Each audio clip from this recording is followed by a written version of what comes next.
امام مالک از فرزند ابن کعب نقل میکنه که فرزند ابن کعب میگه که ما هر وقت به محضر حضرت عبدالله ابن عمر میرفتیم، صحابه بزرگوار جلیل قدر رسول اکرم صلی الله علیه وسلم که از اهل صوفه بود، البته در این زمان حضرت رسول الله صلی الله علیه وسلم در قید حیات نبودن و صحابه ها ملکه کم مانده بود.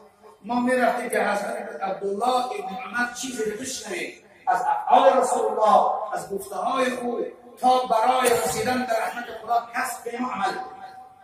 میگه وقتی که میرفتیم حضرت عبدالله ابن عمر میگه ما را جمع میشتیم میخیستیم میگه برفتیم میبرمادیم میگه میمد به بازار، هر دکاندار را، هر انسان تاجر را، هر انسان رهگذر را، هر انسان را میگه السلام علیکم و رحمت الله میگه میگه عادت همین رو دیگه روز که معقول عادت میگه کارکت میگن فرزند ابن کعب بود رفتی پرسیدن که یا صحابه جلیل قدری پیامبر خدا چه حکمت است؟ چیزی نمیخرید و کسی کار ندارید، در جایی نمیشینید و کسی صحبت نمیکنید، فقط هم تو بینید. گفت که بازار که من آدم بسیارتر است، من به خاطر کسب ثواب هم موجود ثواب بسیار میگم، یک مقدار ثواب میام. انا امروز در پیش ما اگر آدم خدا و رسول برو بگی ثواب کیر برو غرور مننی اونقدر ما را خراب بکنی سلام نمید اونا رو دید چقدر کس میکرد. ولی یک این صحبت رو در مسجد 5 وقت هم کردن. برادر زنان شد گفت املا گفت حضرت بعد همین گفتگی خودت گفت یا همسایه که پیش از این که ما جوان بودیم یک جا قلم شدیم باید کوچیده اومدیم گفت در همین محله نشانه دو هم بود این نامشا بگیرم اومدیم با همسایه شدیم خدا گرفته که ریشم داره او میگذره سلامش میتیم را همین پیزه کرده این مرده ها بریم میگذره مرده این شاخ شدیم روی نه خیلی نه سرشمانی بعد میگه گفتمش خدا بگیره همون تو را سلام دارم چرا نمیگیری؟ دست بکنی کار چیه؟ اینو میگیرم نگیرم نمیگیرم سلام داری کنم میگم سلمان کی برو شده بینی؟ روح من نباید جنگ کردم خصومت کردم خدا گرفته حالا که این روز دامولا بود که کسی را میشناسی حالا که ما که یک جا کلام شدیم اینه کی برو غرور شیطان اینقدر در وجودش کلام شده است که با جواب بینی شرکی کرده شرم نکرده.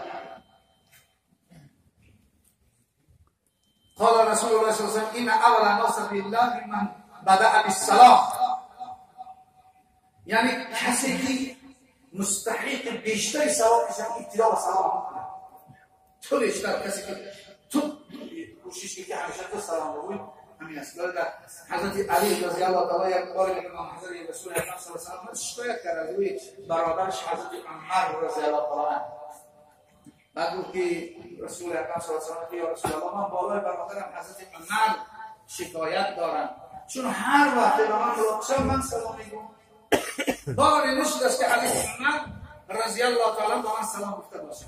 حضرت بشید چند مدت بس بود که حضرت عمر رضی الله تعالی آمدن گفت عمر چرا برادر بالای شکایت دارد؟ هیچ پیش از اون گفت سلام ندارد. حضرت گفت که من همین حدیثی که شنیدم که هر کسی که بیشتر یعنی یک اول شده سلام بیاد ثواب بیشتر میگیره. من که خیرخواهی همین برادرم حضرت علی هستم گفتم که بیشتر ثواب بیاره دایم منتظر بشم این اول سلام بکنم.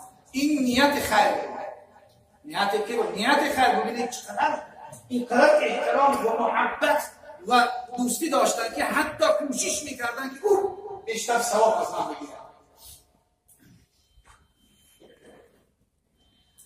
الناس ان رسول الله صلى الله عليه وسلم قال بني اذا دخلت على اهلي فسلم يكون بركه عليك وعلى اهل بيتك.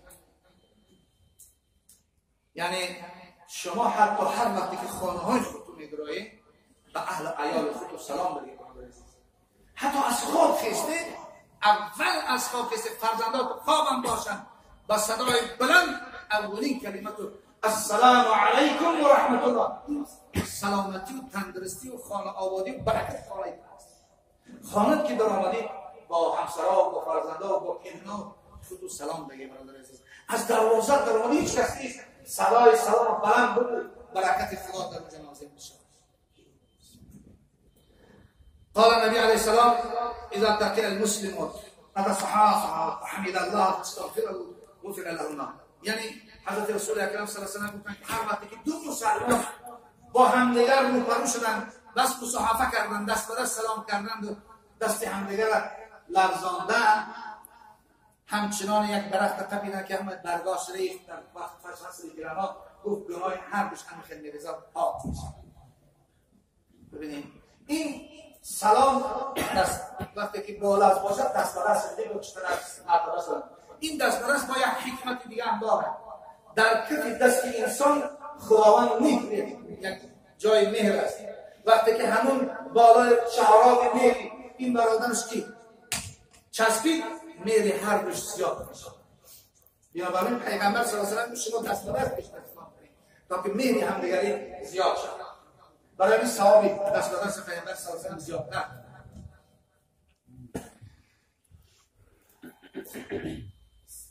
ثواب یعنی سلام به کسی هم فرستاده می شود و از کسی هم قبول کردن می شود. یعنی حضرت رسول اکرم صلی الله علیه و یک جوان را برای بیمار راه کردن خبرگیری بیمار گفتن که از نام من اون بیمار سلام بزن. رفتن گفتن رسول اکرم صلی الله علیه و شما سلام میگه. این امام مسلم حدیث روایت کرده و در حدیث دیگر که هم مسلم و هم امام بخاری روایت کردن میگه که سلام دیگر هم پیامبر به دیگران رساندن. حتی در حدیثی که روایت فرصت عربی خواندنش نیست چون وقت کم تر از یک دیگه در بالا دیگرش هم بگیم. حضرت جبرئیل امین آمد که حضرت عایشه صدیقه طاهره همراه رسول اکرم صلی الله علیه و آله بودند و حضرت رسول الله صلی الله علیه و آله طعام آماده می‌کردند.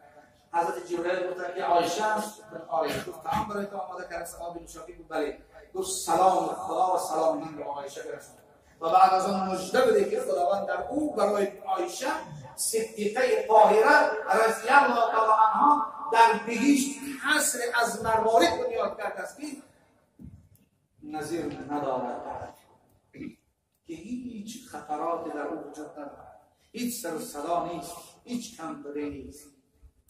سلام دیگر هم گفتن در سلام وقتی که یکان برادر یک جا میرد برای برادرها تو سلام میفرستند. اکنون دویمش چی بود؟ و عیادت المریض بیمار خبر گرفتن. ان صحابان النبی صلی الله علیه و سلم قال ان المسلم اذا عاد اخو المسلم لم يزال في الفرقه الجنه حتى يرجع. قال يا رسول الله وما خرفت الجنه قال جنات. یعنی حضرت رسول اکرم صلی الله علیه و سلم فرمودند که هر وقت که یک مسلمان برای خبرگیری یک برادر مسلمان دیگرش میرود گویا که او در باغ‌های جنت سرگذار کرده باشه. وقتی انسان داخل جنت میشه دیگه خدا او را نمیبرد. خدا رنگ ما بچه نیست که رنگ انساناش باشه. یک آدم نیکی کردی و فقط گنده شد اتهام نیکی ما خیلی نیست. الله کسی که داخل رحمتش کرد از رحمتش بیرون نه داخلش بیرون نشه. یعنی ثواب مرتبه شد. و عن علی قال سمعت رسول الله صلی الله علیه و آله یقول ما من مسلم يعود مسلما غدوة الى صلى عليه 70,000 ملكا حتى يمسك. سبحان الله این بهترین برای ما و شما یک بشارتی هست. میگه هر وقتی که ما برای خبرگیری یکان بیمار یا برادر صحت یا برای محرم وقتی که میریم اگر با بیمار باشه وقتی که رفتیم بیمار خبرگیری حضرت علی از پیامبر صلی الله علیه و روایت میکنه که همان وقتی اگر روز باشد 70,000 ملائک به زمین میفرایند از صبح تا شام در حق دعا باور کنید به خدایی کردن و دیگر کارها ملائک به حق نمیفرایند. یک کسلی بیمار است وقتی خبرگیریش میده 70 ببینید یکی دیگر هم برای شما بگم. حضرت رسول اکرم صلی الله علیه و آله میفرماید که شما در حق خود دعا کنید با دهانی که با اون دهان گناه نکرده باشید. اما انسان متاسفانه در وجودش یک دهان دارد و هر انسان با این دهان گناه کرده است. اما اون دهانی که ما تو گناه نکردیم این دهانی غیر است که در حق من تو دعا میکنن.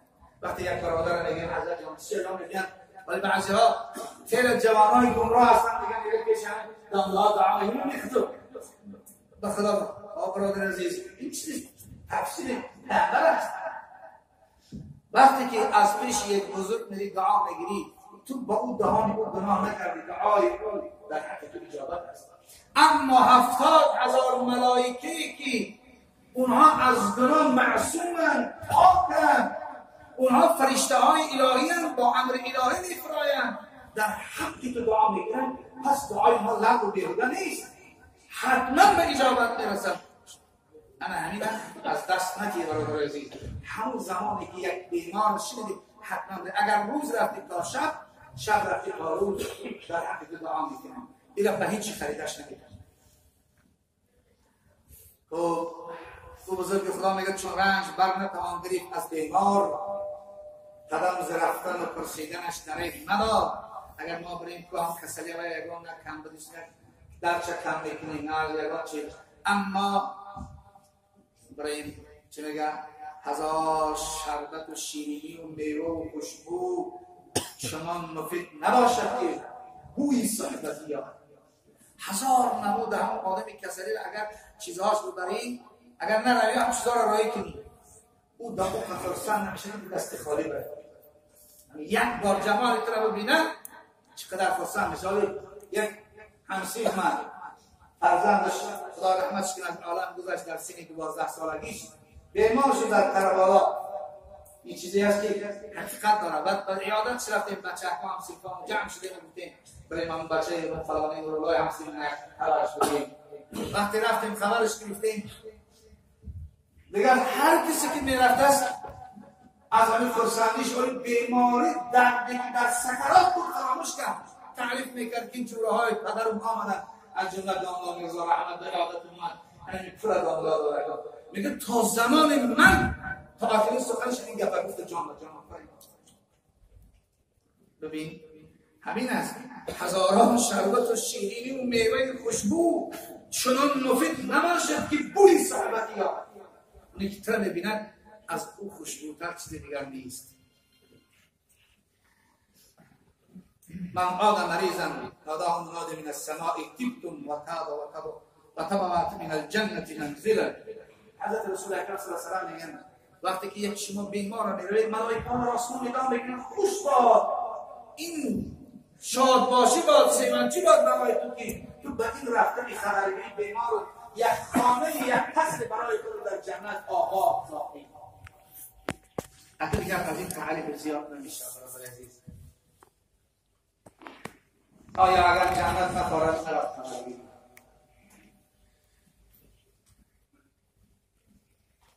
سیوم نشانه این مومن حق مسلمان بالای مسلمان چی بود؟ قال رسول الله صلی الله علیه و سلم من شهید جنازه حتی یصلی علیه فله قراط و من شهیدها حتی تدفنوا فله قراطان.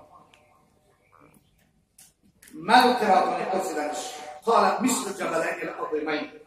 بعضیها اشاره به کوی احد هم هستند، گفتن که هر کسی که یک جنازه برادر مسلمان شود که درک یافت و اومد در جنازه شرکت کرد، خداوند به او یک قرات ثواب می‌دهد. اگر ما وقت داشته باشد و با قبرستان بر وقتیش با دربار کردنش کمک کنن و با اوجه دعا کنن و بیاین، خداوند به قرات پرسیدن قرات چیست؟ گفت چینی دو تا کوی کلانترین عالم. اگر کوی بعد در بعضی روایت‌ها همه جبل چکوهای چیز خودم گفتن، یک برادر عزیز شما یک پارچه کوره بینید چند قدر وزن دارن؟ یک نباش بود، کفندوز بود. من این بار دفعش یک مرده این کرده بودم. میگه وقتی که می آمد عادت شدید به جنازه و مقصدش برای جنازه خانی نبود، فقط برای آن بود که همین مرده را قبرش جاش معین کنید، شب کسانی که بسید خوبشد برای زندگیست. تمام. میگه یک جنازه مادری عفیفه و پاکدامن بسیار صالحه میگه به جنازه او شرکت کرد. میگه بعد رفت قبرش، میگه وقتی با بالای قبرش رفت قبر میگه جاش معین کرد و شب رفت کفن دزدید.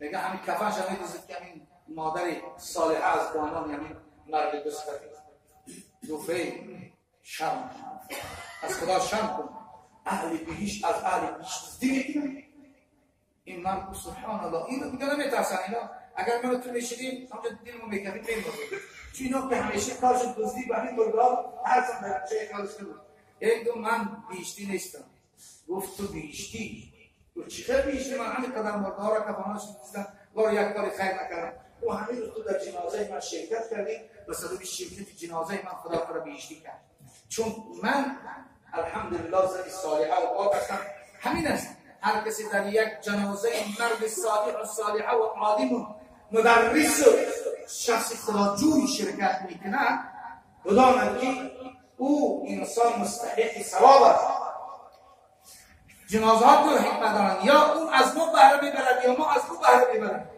اما انسان گناهکار است و بیچاره و همه گناه داشتن وقتی که ما در حق او دعا میکنیم انشاءالله او دعای ما به اجابت میرسد او انسان از دعای ما فیض میبرد و به رحمت خدا نائل میشود گفت تو که در جنازه من شرکت کردی بیشتی ببین کوشش کنیم جنازه ها را شرکت کنیم که فهمیدیم که جنازه کار نداریم بریم دعا کنیم که برادر مسلمان یک کمک دستگیری شود یا شخص بزرگی باشد که از اون به ما فیض و برکت رسد بعد از آن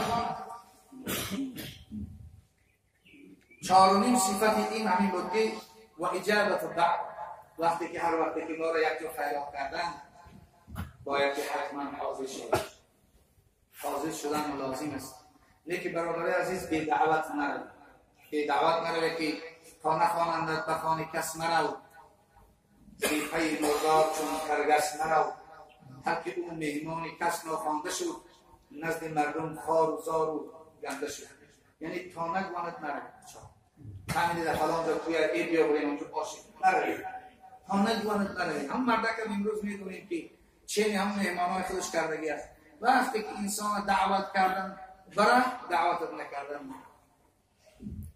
اکنون پنجمش وقت نفر رسیده ایساد است و تشریف العاکس جواب عطسه است برای عزیز جواب عطسه یکی از واجبات ایمان است و اذا عطس احدكم